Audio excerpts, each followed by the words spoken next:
My name is Daniel Carter, and I'm 31 years old. 3 weeks before my wedding, I was lying in bed beside the woman I was supposed to spend the rest of my life with. Her name was Sophia. We had been together for 4 years. Our wedding invitations were already sent. The venue was booked. Her white dress was hanging inside her closet. I honestly thought my life was finally going exactly the way I had dreamed. Then, at 12:17 a.m., my phone rang. I almost ignored it. The number was unknown, but something made me answer. A man's voice came through. "Daniel?" "Yes. Who is this?" There was a long silence. Then he said, "I'm Sophia's ex." I sat up in bed. His name was Ryan. I had heard that name before. Sophia had always described him as someone from her past, someone she had completely moved on from. So I asked, "Why are you calling me?" Ryan took a breath. Then he said something that instantly changed the way I looked at my own wedding. "Daniel, you're marrying the wrong woman." I looked over at Sophia. She was asleep, or at least I thought she was. I lowered my voice. "What exactly are you talking about?" Ryan didn't answer immediately. Instead, he said, "Before you marry her, check the blue box in her closet." My heart started beating faster. "What blue box?" "The one she told you never to open." Then the call ended. I stared at my phone. For several seconds, I couldn't move, because I knew exactly what he was talking about. 2 months earlier, I had accidentally noticed a small blue box hidden behind Sophia's winter clothes. When I asked her about it, she had smiled and said, "Just old memories, nothing important." I had never asked again. Until that night, I slowly got out of bed. Sophia didn't move. I walked into the closet and switched on the light. The blue box was still there. I pulled it out. My hands were shaking. There was a small silver lock on the front, and beside it was a handwritten date, the date Sophia and I first met. I opened it. Inside was an old photograph of Sophia and Ryan. But that wasn't what shocked me. Under the photograph was an envelope. My name was written across it. Daniel. I froze. Why would Sophia's ex have something addressed to me? I opened the envelope. There was only one sentence inside. "Ask Sophia who paid for your wedding." I heard footsteps behind me. I turned around.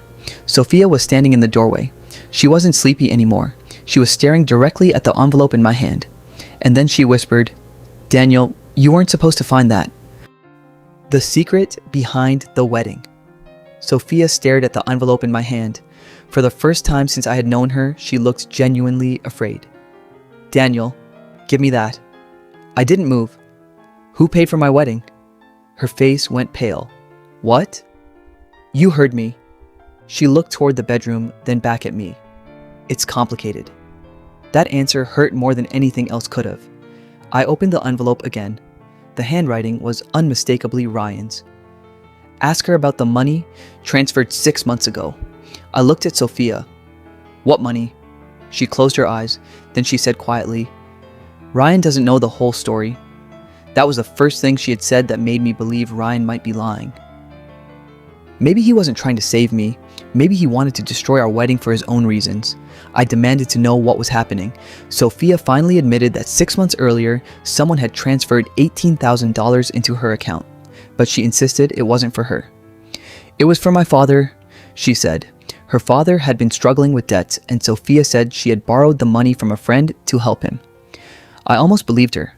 Then my phone buzzed. A new message from Ryan. It contained a screenshot of a bank transfer. The sender's name was visible, Ryan Miller. Amount, $18,000. My stomach dropped. I looked at Sophia. "You told me you borrowed this money from a friend." She couldn't answer. Ryan had sent another message. "She didn't borrow it, Daniel. I paid her." I felt the room getting smaller. Sophia stepped toward me. "Please listen to me." "For what?"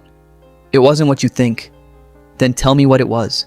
She started crying, and then she said something I never expected. "Ryan didn't pay me to leave you." I stared at her. "What does that mean?" She wiped her tears. "He paid me because I asked him for help." "Why?" She hesitated. Then she whispered, "Because someone was threatening you." Everything went silent. "What?" Sophia looked terrified. "Someone had information about you. They said if I didn't give them money, they would destroy your business and make sure our wedding never happened." I didn't know what to believe anymore. Ryan had told me Sophia was a wrong woman. Sophia was now telling me she had secretly paid Ryan to protect me. And somewhere between those two stories was the truth. I called Ryan. He answered immediately. "Daniel," he said, "now you understand why I called." "No," I replied. "I understand that both of you are hiding something from me." Ryan went quiet. Then he said, "You still haven't seen the second photograph." My eyes moved toward the blue box. I searched through it. There was another photograph underneath the envelope. I picked it up, and the moment I saw it, my blood ran cold. It wasn't Sophia and Ryan, it was Sophia standing beside my own father, and written on the back were 4 words: "Ask him about the wedding." I looked at Sophia. She stopped crying. She just stared at the photograph. Then she said, "Daniel, your father wasn't supposed to be involved." The truth, my father hid. I couldn't take my eyes off the photograph. Sophia standing beside my father. My father had died 2 years earlier, so whatever was happening in that photograph had happened before that. I looked at Sophia. "When was this taken?" She swallowed. 3 years ago." My chest tightened. 3 years ago was the same year Sophia and I had started dating. "You knew my father before you met me?" She nodded. "But why?" She didn't answer. I called Ryan again. This time, his voice sounded different. "Daniel, don't confront your father's old records alone. My father is dead." "I know." "Then tell me the truth." Ryan stayed silent for a few seconds. Then he said, "Your father hired me." I froze. "For what?" "To investigate Sophia." I felt like the floor had disappeared beneath me. Ryan explained that 3 years earlier, my father had discovered something about Sophia's family. He suspected someone was using her to get close to me, but Ryan had never found enough evidence. Then my father died unexpectedly. The investigation stopped until Sophia contacted Ryan months later. She wasn't trying to get back with him. She was asking him for help, because the person threatening me had returned. I looked at Sophia. "Who was it?" She started crying again.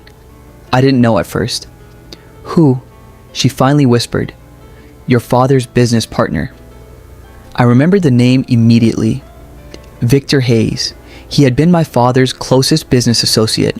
After my father died, Victor had helped me take over the company. But there was something else. Victor had also insisted on paying for our wedding. I suddenly understood the sentence in the envelope. "Ask Sophia who paid for your wedding." I opened my banking app. The wedding payments weren't coming from Sophia. They weren't coming from Ryan. They were coming through a company controlled by Victor. I felt sick. Ryan said quietly, "Your father discovered Victor was moving money out of the company." "And Sophia?" "She found the evidence." I looked at Sophia. She nodded. "I found your father's files after his death." "Why didn't you tell me?" "Because Victor threatened you." She reached into the blue box and pulled out a small USB drive. "I kept this because I was waiting for the right moment." I stared at it. "What's on it?" "Your father's final recording." My hands went cold. I plugged the drive into my laptop. A video appeared. My father was sitting behind his old desk. He looked exhausted. Then he said my name. "Daniel, if you're watching this, I probably didn't get the chance to tell you everything." I stopped breathing. He continued, "Don't trust the person paying for your wedding." The video ended. I looked at Sophia. She was crying silently. Then my phone rang. Victor. I answered. He didn't say hello. He simply said, "Daniel, I think you and I need to talk before you make a very expensive mistake."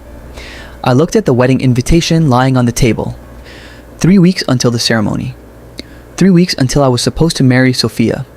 And suddenly, I wasn't sure whether the woman standing beside me was the person I should trust, or the person my father had warned me about. Then Victor said one final thing. "Ask Sophia what happened the night your father died." The truth that changed my wedding. Ask Sophia what happened the night your father died. Victor ended the call. I turned towards Sophia.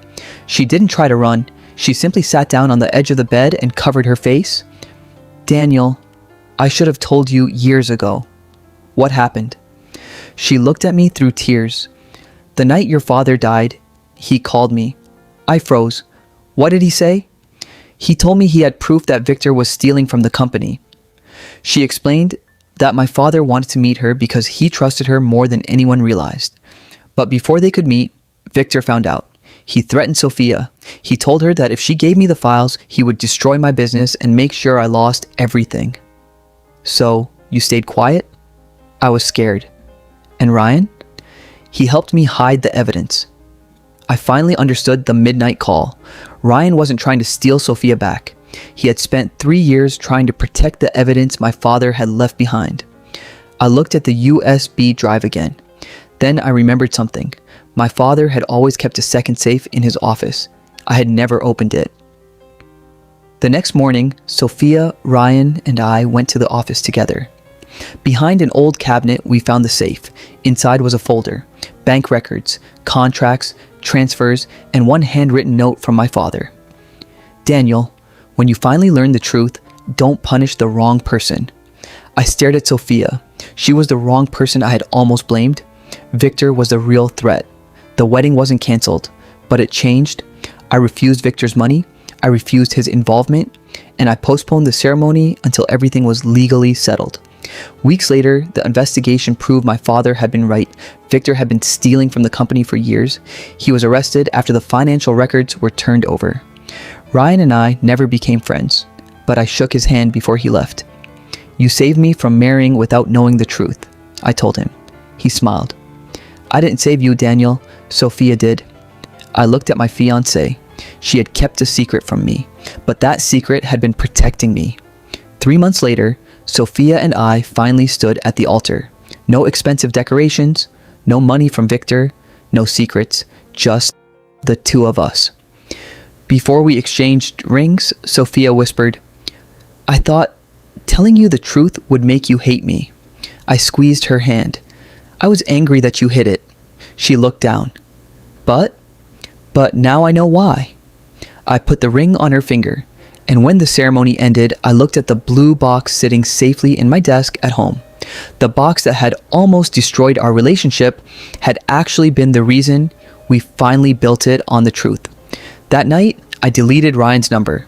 Not because I hated him, because I didn't need someone from our past to warn me anymore. I had finally learned the most important lesson. Sometimes, the person who tells you the truth isn't trying to take something from you. Sometimes they're the reason you don't lose everything. And when Sophia and I walked out of the church together, I realized something else. I hadn't married the wrong woman. I had almost lost the right one because I was afraid to ask the right questions. If this story kept you watching until the end, remember one thing. Truth may hurt for a moment, but living without it can destroy an entire life.